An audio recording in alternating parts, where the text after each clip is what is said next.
Friends, Washington. The very cool thing about Crossroads is that more and more people get to see our game every year, and more people realize how close it is to the standing game and how impactful it can be on their players. So if they choose to, they can start playing sitting, and it's kind of like a wave across the country of how people are catching on to it and how exciting it is that to see more and more people knowing what sitting volleyball is and seeing it and seeing how difficult it is. And seeing it at a high level, that's a big important thing that we're learning, is that bringing in teams to play so people can see us play at a high level. And you're here at a junior tournament. There's a few people on this team that could be playing in this tournament themselves.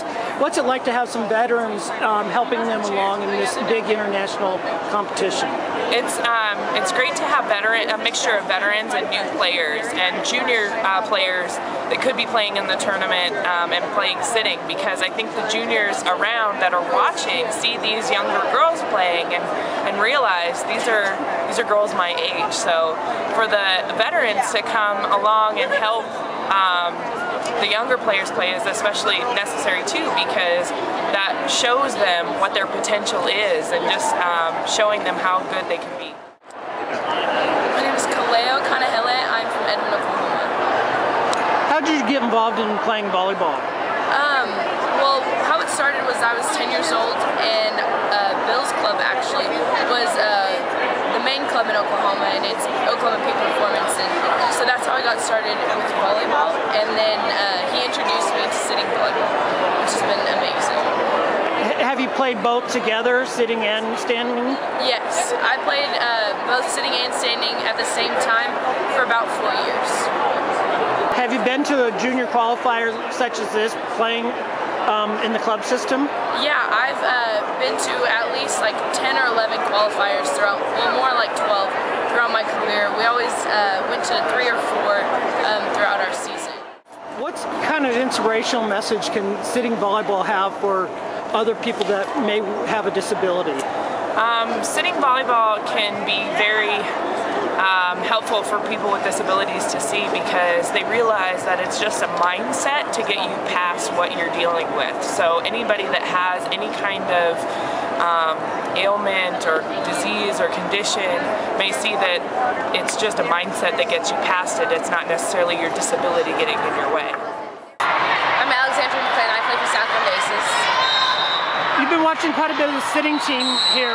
What kind of inspiration does that give you? It makes me really proud to play this sport and show that there's a lot of people who have it harder than us, so for us to get out there and play to make them proud too. I see you have a knee brace yourself. Yeah.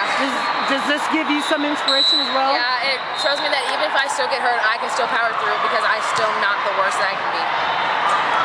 Oh, I'm Lauren Simmons. I play for Arizona Storm Volleyball Club, and to serve sitting down is very hard. It's a lot of core work, and it's weird not playing with my legs, because that's basically all I am. I'm 6'4", and like playing without my legs is very hard. So it's an experience I'll never forget. If you knew about another player that could play sitting volleyball, what would you tell them about the sport of volleyball and sitting volleyball? I would recommend it for them, obviously, and something with me, especially being a Paralympic player, it helped me with my standing game so much, because the game's so much faster and you have to be aware, and everything just goes so quick that if they wanted to play sitting volleyball and they were able to, I would totally suggest it for them, because inevitably it'll help their standing game, if anything. Some of the international highlights that I've played are definitely in Beijing and London in the Paralympics.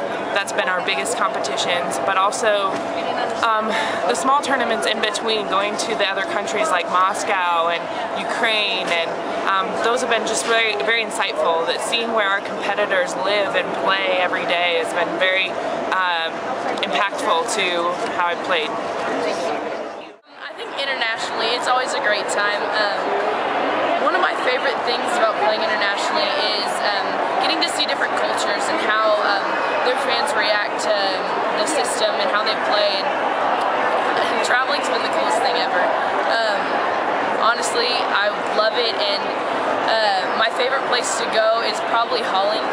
It's just a blast. from Houston, Texas. How did you get involved in the sport of volleyball? I got involved in volleyball around 4th grade. I started playing for a church league, and then after that I continued on to play middle school volleyball, and then I got involved in club with Houston Juniors, and I attribute a lot of my success to Houston Juniors and their program.